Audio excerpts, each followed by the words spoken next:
Hello, I'm Jennifer Johnson with Whispering Pines Soft Shetland Sheep, and I wanted to talk about a post I did this morning on my social media platforms, and it was a picture of our ewe Elinor.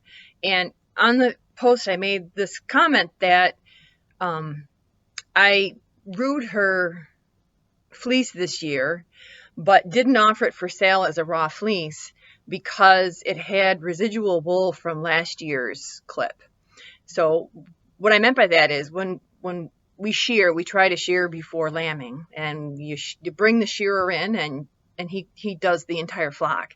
And with Shetlands, they have a characteristic where there's a weakness in the fleece in the spring, and the Shetland Islanders would roo the fleece off of the sheep. So that's manually plucking the wool off the sheep. It's called rooing. I do have a YouTube video that is of me rooing one of our ewe lambs this year. If you'd like to see a demonstration of that, it's pretty cool. So the benefit of a roo'd fleece is that there's never going to be any second cuts because you're plucking it right off of the sheep, and it's super cool. It's like all natural, the way it's supposed to be done. Well, with Elinor, this year I was able to roo her, and what happened was the residual from last year's clip is still up, incorporated on her tip of her fleece. And so what that means is that there's going to be quite a bit of waste coming off of my flicker. So I decided not to sell this as a raw fleece. I just didn't feel like that would be a good idea. You can sort of see, perhaps, I don't know if you can see it, the real transparent weak break. It's right there.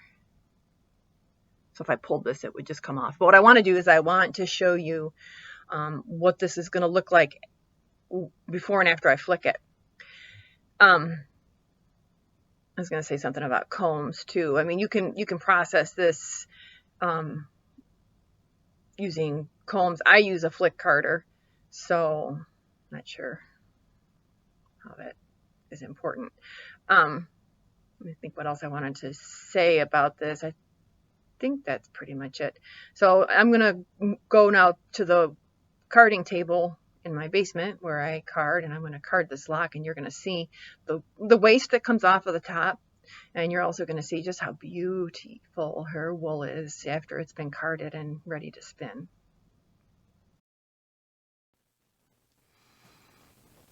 So this is Elinor's fleece on my carding table, which was my grandma and grandpa Fry's table they had in their morning room, and I've repurposed it for putting my washed dried wool on. It just has a nice length to it, so I can sort of see the whole fleece laid out and makes it nice for me. All right, so here is Elinor's fleece. The one thing I love about her, many things I love about her, but is that she gives me a lot of black. She's a catmugget, meaning dark on the bottom and then becoming lighter on the top. She's got a real high, that's actually ivy, you don't want that in there. Very high concentration of darker fiber, which I love, that charcoaly dark gray. And then she's also got kind of more of a medium gray. I mean, it's just really cool. This is neck wool. I leave it in when I'm going to process because I don't mind. I just flick it out with my flickers. And then here's probably more the main body section, which is the lighter color. But here's where you can really see what I was talking about with the remaining growth from last year sort of stuck on there with the new fiber from the 2020 clip, which is, this, even if I were to send it out to a mill, this would be undesirable because it would, well, in comb top, it would probably, come out of the process, but I'd be paying for that in incoming weight. So it's just not desirable. And if I were to just drum card this without combing or flicking it, these would definitely turn into little pills that are irritating. So anyway, so I just wanted you to see the full fleece on the table, and then I'm now going to demonstrate carding the fiber. All right, so I'm not going to go into too much about the flicking process and stuff. It's really, this is going to be quick. I just want to show you what I'm talking about. I'm going to pull off a lock. This is from the medium colored section of her fleece. And you can see there's quite a bit there that's extra. Get a good grab. I've got a vice grip right here with my thumb against my index finger.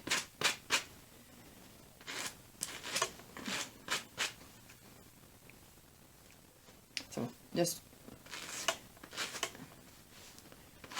behold the waist I'm going to see. So you can see a lot of that came off. You can see a lot of it came off. I mean, that's all from the prior year. Sad, isn't it, that this was missed? I could have had this wool to spin last year, and it got missed with the clipping last year. And then this, oh my goodness. This is beautiful. Oh, beautiful girl. This is the sun end. This is the butt end that's closest to the skin. Lots of controversy and polarized opinions about which direction. When I spin from the lock, I spin from the skin side. And the reason I do that is I find when I pull from the dry side, all the wet, this is going to have more lanolin, it just is. And it just seems like it pulls other wool with it and makes bumps and lumps. And so for me, my preference is spinning from the butt end. It's so pretty. So what I'm going to do is I'm going to card it all. And then I'm going to sort it on my lock sorting table station from light to very dark. And then I'm going to card this into bats. I'm very comfortable selling this in bat form. There's a very nice staple length, so the very beginner spinner will be able to enjoy this. You know, more seasoned spinners are just going to love the fact that there's an option to go from light to dark. Maybe you buy a light bat, a medium bat, and a dark bat and create your own beautiful gradient.